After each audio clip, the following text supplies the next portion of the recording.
Hi guys, I'm Aisha. I'm Emily, Welcome to Perked Up Parenting. where coffee is required Laundry is optional. and motherhood is always worth talking about. I hope everyone has having a wonderful week. I just got off of VBS week. Ooh, And that we have VBS next week. oh it kills me. Like it literally kills me every single year. Were you volunteering this year? I volunteer every year. We definitely need it. Like we're the only church that does VBS in our town, in the town that our church is in. And so Really? yeah, isn't that surprising? That's so crazy. Well, Because or growing that up, I'm I not feel like seeing there the was advertisement for the other ones. I don't know. yeah, because I feel like there was always VBSs going on all summer long. Yeah, maybe I'm missing them. Maybe I'm missing advertisements. Maybe VBS is not well advertised. Um, Ours is always fairly big. Like we have 75, 80 kids, and um, so yeah, I always lead a group, which isn't actually the hardest thing to do. There's definitely harder jobs at VBS. But it just kills me. Just like living 30 minutes away. So we're home at like 9:45 every single night this week. Like my kids have not known a bedtime before 10 in a week. So That's rough. yeah. I mean, at least it's summertime, so it's just barely dark by then, anyways. Yeah, that's been the nice thing is it's like low light by the time we're pulling up to the house, and so I'm like, okay, it's time to go to bed, guys. It's dark out. They're gonna be shocked tonight when they go to bed and it's light. Yeah, I know we're trying to fix our schedule, and I'm like, this is the first time in 3 years we've had to deal with the drastic difference in summer light because in Hawaii it was pretty much within 30 minutes the entire time, and so now it's not dark until 9, and the kids would like to stay up because the sun is up. Yeah, Go to bed.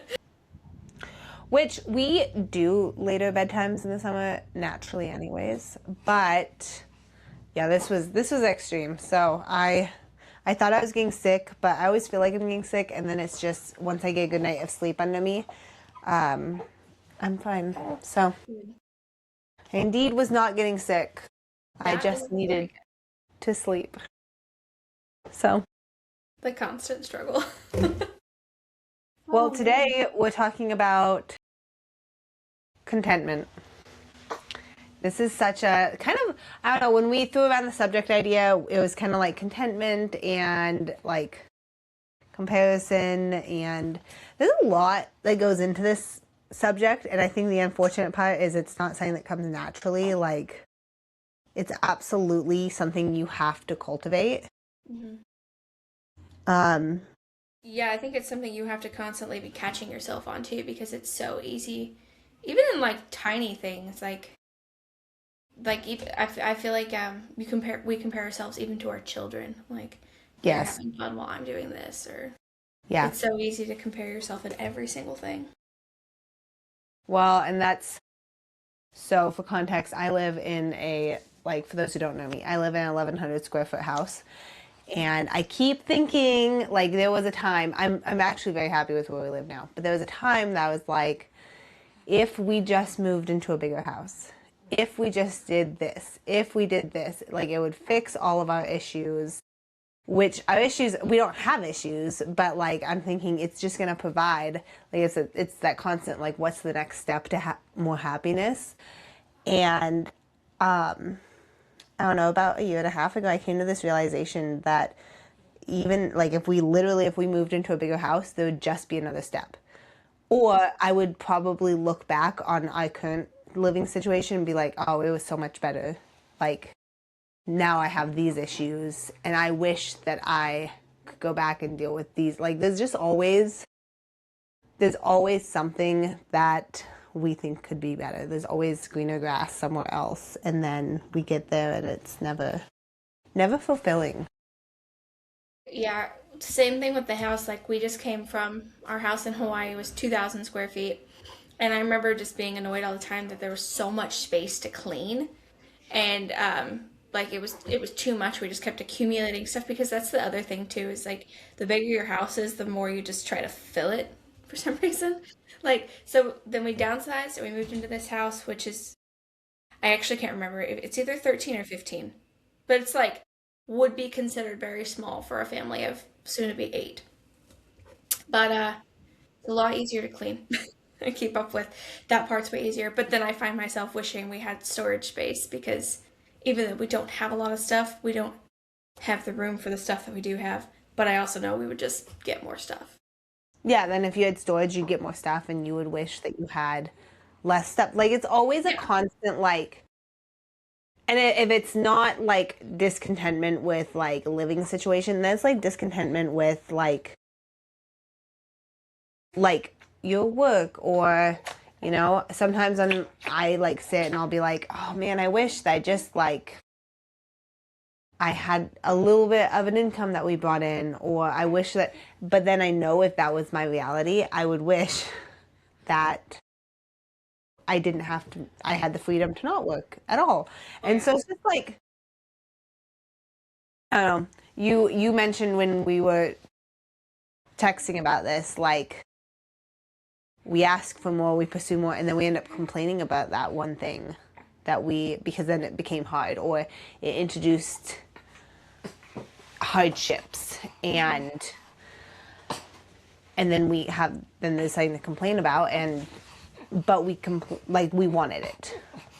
Yeah, I think we have the tendency to want more and to want to add more, and then we do it, and then we are confused when the people around us are not like stepping up to the level that we want to be at when we never like asked them.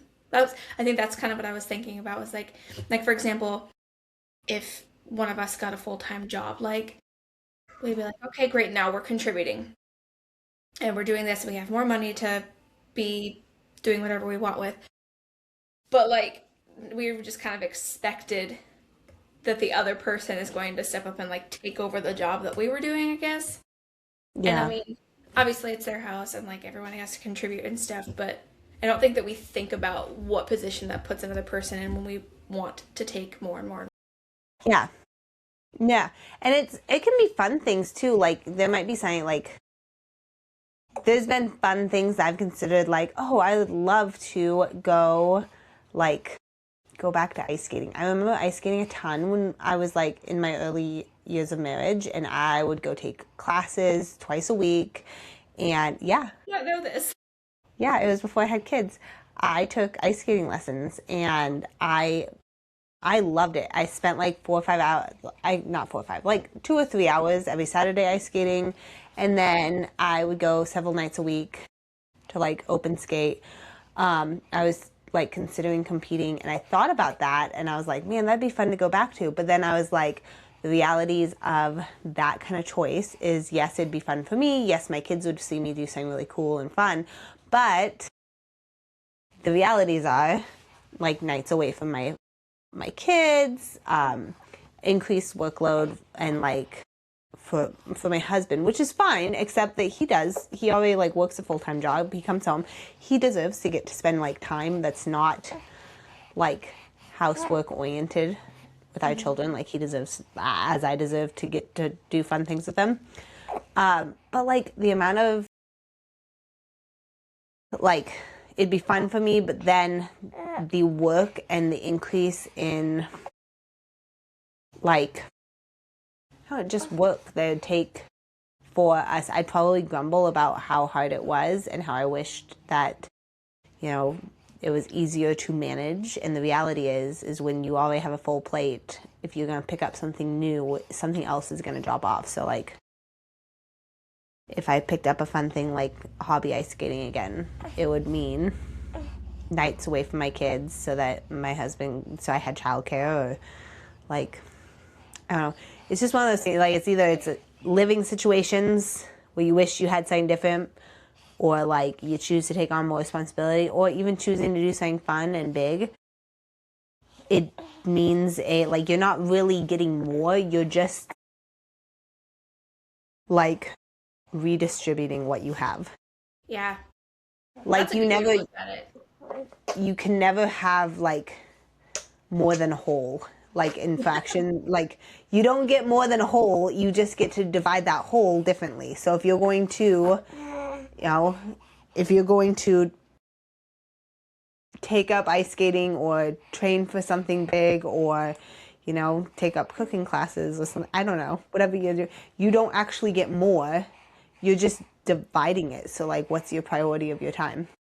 And then when you choose that, like you have to choose contentment.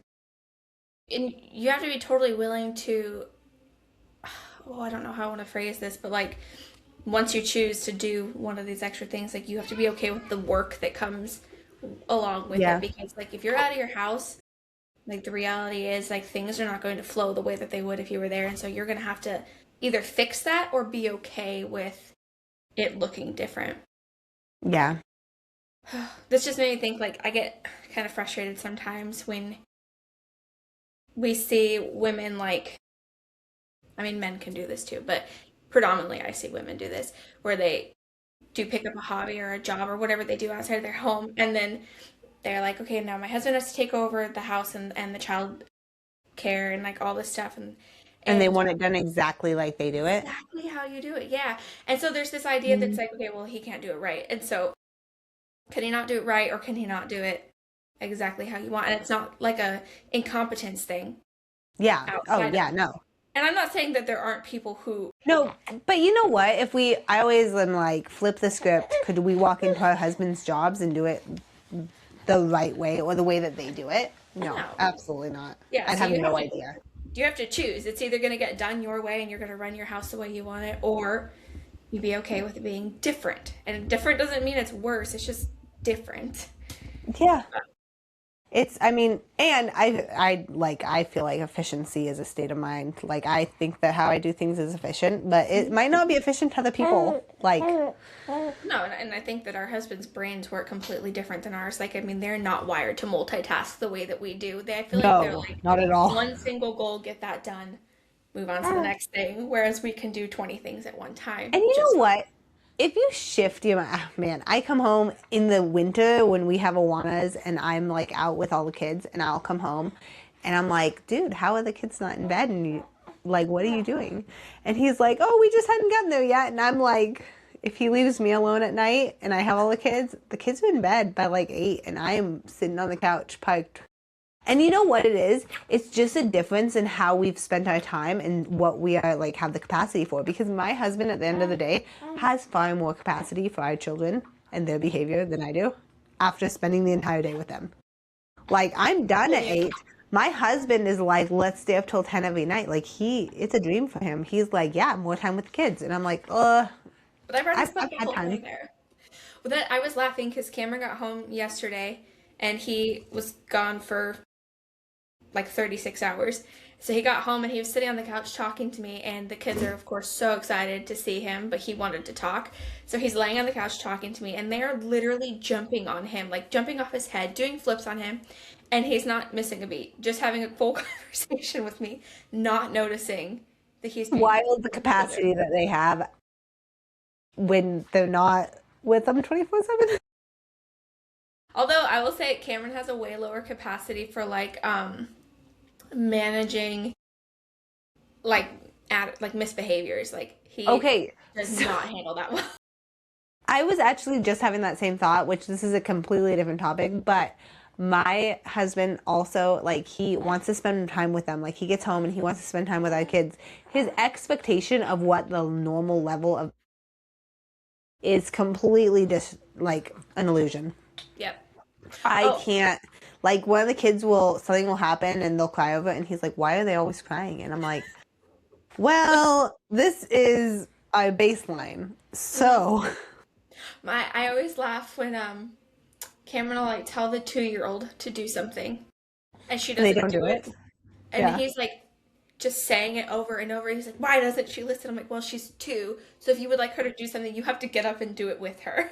Like, Yes, we have the exact same conversation, and I just think it's so funny. And it just, like, they have more capacity, like, they want to spend a lot of time and they're like ready for more time, yeah. but like the level of like what is our baseline for how we behave, how we act, how we carry out duties, like, it's not accurate. We're not there. but that's fine. Yeah. I No, feel and like my it, husband lives in like an illusion land when he's at home, and he's like, why can't the 4-year-old do this? And I'm like, because she's 4. because she's 4, yeah. Yeah. I don't Well, and know. they spend all their days with adults, and so I feel like they walk home and they're like, this is just a workplace, so why are these people not working? That's fair. So how would you say that you cultivate like contentment, Emily? I'm the worst at this, actually. I feel like I'm never content. No, I do have to be very, very, very like on myself with it because I have these constant thoughts in my head of like, okay, if this would happen, then this would be better. If this would happen, then this would be better. And then I see it in the kids too. They're always like, oh, if we had this, then we could, whatever. And so we like one of our things is like just constantly saying out loud, like, nope, I don't need a better toy. I don't know, as an example. Like this one is great, this one works, and we're thankful that we have it. And like just saying constantly like that we are thankful for what we have out loud. And I do find that that actually helps quite a bit. But you have to be like really consistent with doing it. And I'm not. Yeah. I'm not good at it. For It's that myself. constant like, if I get this, it's actually not going to make my life any better. Yeah. Um, no one thing can fix life. And this is like a battle everywhere. Like I see this in the homeschool community where moms are like, just so you know, that one curriculum's not going to actually change your homeschool. Like you need to like yes, maybe something different might work better, but no one thing is going to fix all your problems. And like living in the delusion, no one specific house or living situation is going to fix all your problem. Like so many of our discontent, like so much of our discontentment starts at the core and our core choices, and one large change in our lifestyle is not going to change our, like the core of who we are. I find myself having to take social media breaks a lot because that, of course, is just a place just filled with you need this, buy this, do this, and your life will be better. And so I have to either unfollow certain people often Yeah. or just get off altogether because I will like just spiral into this like pit of sadness and poor me because so and so's life is so much better. They have a bigger house and they have this many friends and they're always doing this and their husband's always home or they have this much Yeah. help or whatever. And Yeah. I love social media and I think social media is a great I tool. do too. I just got done telling a friend yesterday, I was like, I love sharing things on social media. I don't know if anyone values what I share, but I enjoy sharing it. Like, I don't know why, but I like it. And I don't share, like, I'm not like an overshare or like crazy into like our personal lives, but I enjoy sharing things on social media. But also, it's hard to look at social media and just be like, you have to, like, I always have to buffer my thoughts with social media with, okay, but what are their values? What are their, like, Yeah. what, Oh, what is it that, like, okay, I feel like I'm going to go off into like a sidebar tangent here. that's okay. But That's what we're good at. this is a thought that actually like completely changed my mind, like my thought process on comparison. So I listened to this reel a few weeks ago. I wish I had saved it because now I can't find it. And it was about Singapore math because apparently my like I remember you telling me this. yes. Okay, so Singapore math. It's like Singapore has these like amazing math testing test scores, amazing math test scores. And so everyone goes for Singapore math. Like that's been a new trend in the homeschool corner. And I was like, what is the deal with this? Like, why? And I watched this video on this study done on children who are from Singapore, like Singapore students doing Singapore math versus like Western students doing Singapore math. And it came down to, even if they're presented the same math, that the outcome isn't necessarily the same because the culture is not the same. So you can present the same exact like method and curriculum and still not get the same outcome in math scores, because at the end of the study, they found that the students from Singapore, even if given an impossible problem to solve, were still more than happy to try again or continue on and try a new problem, because their background is like they just have more grit. Like the Western students were like, this is impossible. I don't want to try again. I don't want to try, yeah. Like, give up. I'm done. And it changed how I saw a comparison, because I'm like, I don't know. I don't know what their personal convictions are. I don't know what their family values are. I don't know what they are willing to sacrifice to have gotten this, but I'm not willing to sacrifice family time. Like, there's a lot of things I don't take up because it would, like, there's a lot of things I don't do for myself because it would mean my kids were with, like, other caregivers more often. And, like, the other caregivers would probably be family, but I'm not willing to give up these early years with my kids. I'm not willing to give up family time where we all get to travel together with my kids. Like, my value comes from communal, like, we are building and raising a community, which means we do everything together, especially in the early years, because there's going to be years where this is not, like, it's not going to be how it is. And so if their values and their convictions don't align with mine, our lives are not going to look the same, even if we did the exact same thing. I feel like that's a good thing to start doing now when, someone is struggling with wanting what someone else has. It's like, look at, okay, you want this? What are you willing to give up to get to it? Because that is... Yeah. That is. I don't think that whole, like, you should always do hard things. I completely think we should all be doing hard things. Hard is relative, and we've actually had this podcast subject on the back burner. Hard is relative, and one of the relativities is hard is relative to what you're willing to give up. Because I guarantee if you do something really hard, you're going to give up something. Now, whether that something is something you're convicted about or if it's that important, that's completely up to you. You will not do anything big with your life without giving up something. Like, that's just, you only get a whole pie. Mm-hmm. You decide how you slice it. Yeah, so that was, like, my thought for the name of this, too, is, like, can you really have it all? And the answer is no, because it's just, you can't. There's not space. And this is my argument with, like, if you want to work as a mom, do it. I think that women, if you want to work, go do it. Is childcare wrong? No. But you inevitably will. This is going to be one of the clips. If you opt for childcare, you are getting less time with your children. If you opt for public school, you are getting less time with your children. Is that wrong? No. Does it come down to your convictions? Yes. We can't, we can't say that any one mom has it all. All of what? All of what she wants? Like, I want to spend every waking moment with my children. So I have all of that. I also want to spend every waking moment with my children, but I also want to spend every waking moment, like, crafting or talking to an adult without being comes out, though, and this is what I'm talking about in values, though. You probably do more crafting and activities like that with your kids because it's something you want to do, so you're going to find a way to do it alongside them. I was just what do we have here? Under the door. Oh, what does it say? Are you almost done? Can I come in and sit with you quietly? Yes or no? No, because... Wait, did she have a checkbox? Yeah. Let's check yes or no. Throw that back to the 90s. Oh, that's so funny. Now I'm going to be singing that song all day.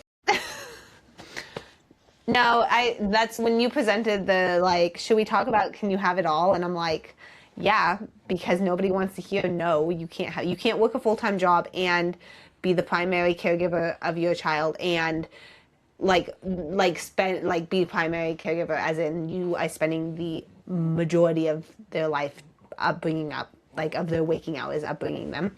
You can't do all of that and train and do hard things where they have to be with that. Like, you can't do everything.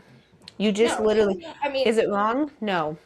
Do you have to pick and choose? Yes. This is just making me. I've been really angry at direct sales people this last week She has. Like so angry. But this is one of their things that they try to sell to you is, and I like sold plexus, you do young living, like I'm not against it, No, but but I there's am work that has against, to be put in. yeah, and like they're like, oh, but you can do this next to your kids. I'm like, correct. You can sell things directly next to your kids, but then you're gonna be hanging out with your kids like this. And Yes. that's not the same thing as spending time with them. And they're like, well, you can do it in the pockets of when they're napping. I'm like, okay, if I do it when they're napping, then I'm giving up And then I don't my get a nap. time to watch a show or to Yes. crochet or to wash the dishes or shower alone. Like, you're Yeah. going to give something up. You really just can't have it all, no matter how badly someone wants to push it on you that you can. I feel like it took till we got to like four-ish to five kids for both of us for us to be like, we all have the same 24 hours, but also we don't all have the same options to how we use them. Like I joked when I had Moses that for every child, it like was a -3 in my day. Like every child takes up a 3 hour chunk of my day, my 24 hours. So like the more children I have, the less like time I have to like, so yeah, we say all have the same 24 hours, but the opportunity to use them diminishes with every single child. And And that's I, not bad, but you yeah, have to be like, again, I feel like the theme here is none of this is bad. Like you choose what you do, but don't disillusion yourself to say, well, I had a full-time job. I have this like wild fitness routine and I do all of our cooking and like there's always like and we do this and this and this like you can't have all those things like you're going to and if you are having all those things you've the scaled back burning in one of out. those areas. Yeah. Well, yeah, I mean, I'm thinking back to when before I had Willow, and I was, training for a marathon, running a business from my home with the bakery, um, just like constantly go, go. We were like signed up for every activity you could think of. I had three different kids in three different sports, and like we were trying to do it all. And I was exhausted. I was not sleeping. I was getting an average of 4 hours of sleep at night, which is like so horrible for you health wise. And then I was like, why am I always sick? Well, because you're literally running yourself into the ground. And so, is that something I was willing to continue doing? Absolutely not. Well, that's the thing if like you have the mindset of I can't fit everything in or I'm going to just like you can do less and give you 100% or you can do more and give you 45%. Mm-hmm. And so if it's not dropping something completely off your plate, you're just minimizing your attention to one of the things on your plate. And that is that good? Like, are we showing our kids like either kill your health or give less? Like, don't give your all. Like, do more at poor quality. Like, and that's where conviction comes in. Like, at the end of the day, what is your lifestyle going to show your kids? Like what are the values it's instilling? Because I personally don't ever want to tell my children or instill in my children that doing, giving you 45% effort because you wanted to do eight things. That's pick two, give your 100%, be done. Yeah. Oh, yeah. No, Be I'm very content. big on like if you're going to do something, do it right or do it to the best of your ability. Like, there's no point in doing things if you're not willing to give all your effort into it. Like, it's clearly not that important. So, get rid And of it. it really draws the question, are you doing it because you want to, or are you doing it to keep up with like Another social? mom or, Yeah. yeah. Everyone else is playing soccer, so I want to play soccer, but also I want to do this, this, this, and this. And so I am can only give minimal effort to all those things instead of Mhm. maximum effort to a couple that I actually was passionate about. I keep getting notes passed under the store back. Tell her we are almost done. We're about to hit our 30-minute We're mark. just about done, kid. She's funny. She's like, This please is my fault. explain. I couldn't figure out my audio, and so I took up like a bajillion minutes. She's fine. She's got all her siblings and her dad out there. No, this branched off into a much larger topic. It usually does. Yeah, it's such a hard thing, especially if you're home all the time, and you just have to continually. I think this is where romanticizing your life a little bit comes in. Oh, Like yeah. I'm I home should. all the time. I run my own schedule. I have very few commitments. I get to make delicious food for myself 3 times a day. Like, who gets that? I think I about was thinking people. about that with um, when Cameron decided to get a second job, and he had asked me if I wanted to get a job at night, and like we could do either way. And we both ultimately decided that one, I run the house just way better because I've been doing it for 10 years. And I was looking and I was thinking and I was like, you know what, I'm actually not willing to hand that to you because then I have to fix whatever has been done wrong in the morning. So yeah, that I love that. I love being completely in control of my whole entire life and getting every say in it. And I I love that too. enjoy that control. I, yeah, I love that too. And something that I've recently really geared back on what we're doing on the weekends, and our weekends have been really slow. We are seeing less people, we're being less social, but also our weekends have been nice and slow and like truly getting to recover and spend time together and not like spend time together where we are like catfighting or everyone's grouchy because we're too tired for life. And I'm like, wow, choosing less is actually a blessing. Have you seen those? There's a couple different reels going around lately where it's like planning fun summer events for your children. And it's like the parents are like screaming at their kids, trying to shove them in the car and pack all the things. And they're like, Oh my gosh, that was we're literally making BBS this memories. And last I'm week, like, guys. yep, making memories. But yeah, you always think like, okay, if I add more and do more, like it'll be more fun. But sometimes staying home is So so much. what's our top like tip for cultivating contentment? I think I just really liked kind of what you said with the what are you willing to give up? What like that's I want to start thinking about that a lot more now when I'm thinking I need this or want this. Like, okay, what am I willing to give up to get to it then? Yeah. And is giving that up like I think this is where something I really thought about this last week. And I never got to bounce it off you. Just this idea of like, what is the core value that you want to drive with your children? And it doesn't, there's no right value. It just is going to be like, what is your core value? And one thing that I've come back to time and time again in the last 6 months with my kids is communal. Like, I want our family to feel like a community, and those that we decide to invest time into and with to be like an extension of that community.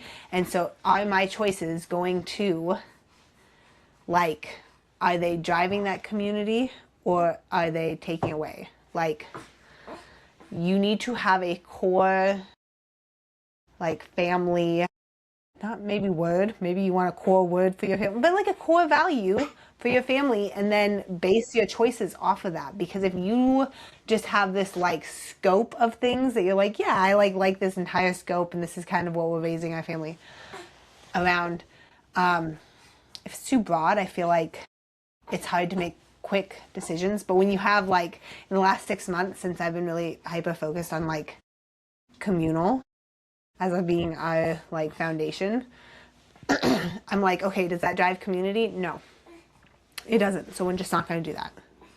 It's not, if it pulls our family apart for too much time during the week, if it divides our time too much during the week, it's a no for us. Not in this season. We are working on building community in this season together as siblings, because I only get to do that once. And I'm still in a season where I get to choose who my kids are hanging out with and get to help them navigate relationships. So like choosing a community, we prioritize church stuff. We just do the church things. We do things with our friend groups that we have been invested in the last 6 months. But like everything, if it's communal, it's yes. If it's a really quick, like, oh, that draws us apart too much, it's a no. Like, you need to have something that's a quick word to judge decisions based on, like, is that going to align with how we're raising our kids? I love that. I think that's so important. Especially now, I feel like we see so many families that don't speak to each other. Not like as in like they have issues with each other, they're just not close anymore and as siblings, as adult siblings. And so yeah, what you said about just creating a community within your siblings, like, really stuck out to me. I like that. That made me think of that comment I saw on Facebook today that was like, we used to have large families to run our farms, and now we're just having large families for no reason. And I was like, no reason? My mind immediately went to, I'm literally just creating like a whole village for my Yeah, children. well, I mean, that there's a few things that have like stuck in my brain, and that whole thing the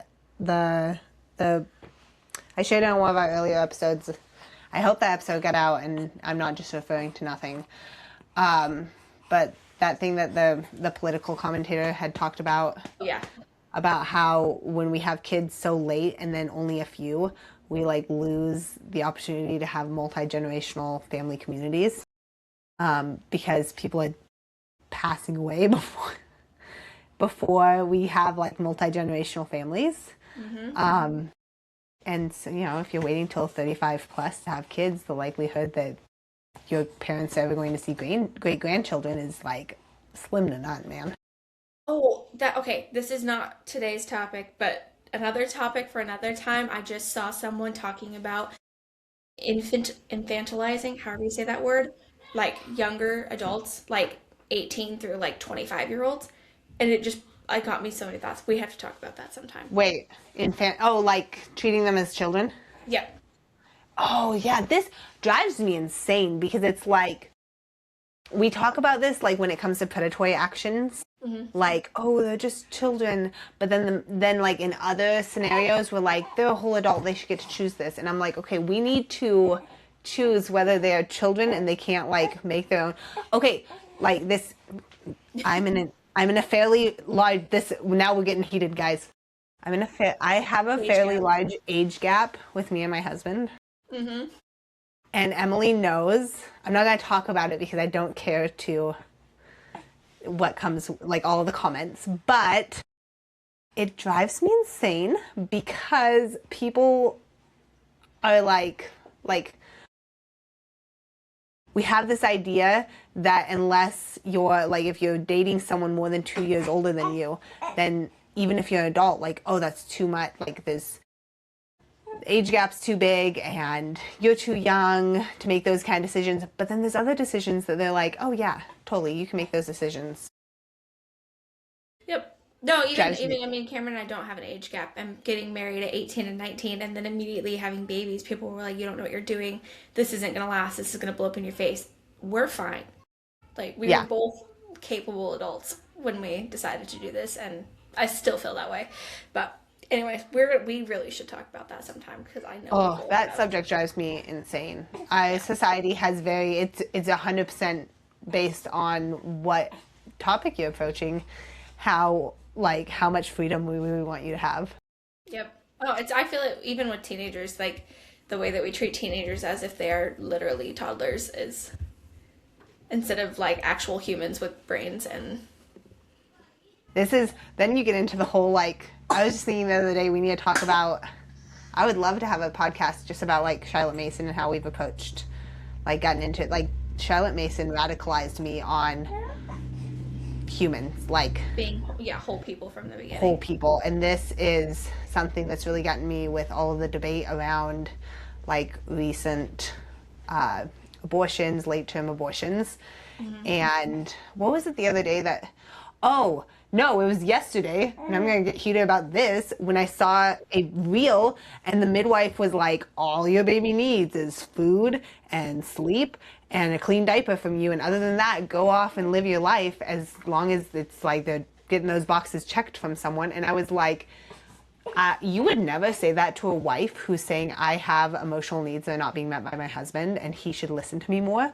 You'd never say that. No, you would call that abuse and tell them to leave. Like, yes, because our babies are whole humans that deserve connection, interaction, community with their like primary, like, biological caregivers. Yeah. Oh, guys, this could have been a second episode right off of this. Next week. Next Oh, week. not next week. Not next Nope, week. not next week. What? Tell them We're about interviewing someone. I'm so excited. That's going to be fun. You guys will definitely have to be here next week. Yeah. Okay. Well, Okay. that was your rabbit trail. We always 10 have to minutes add one. of Gotta keep it interesting. 10 minutes of this. These are other thoughts for another day. Be content, guys. And if you can't, slap yourself around a little bit and say, be content. That's all it takes. Yeah. All it takes. Do it All right. regularly. Well, thanks for hanging out with us. I'm gonna go answer all of these letters that are getting slipped under my door. And go And see we'll why my see you all children are next time. quiet. Yeah. Bye, guys. Bye.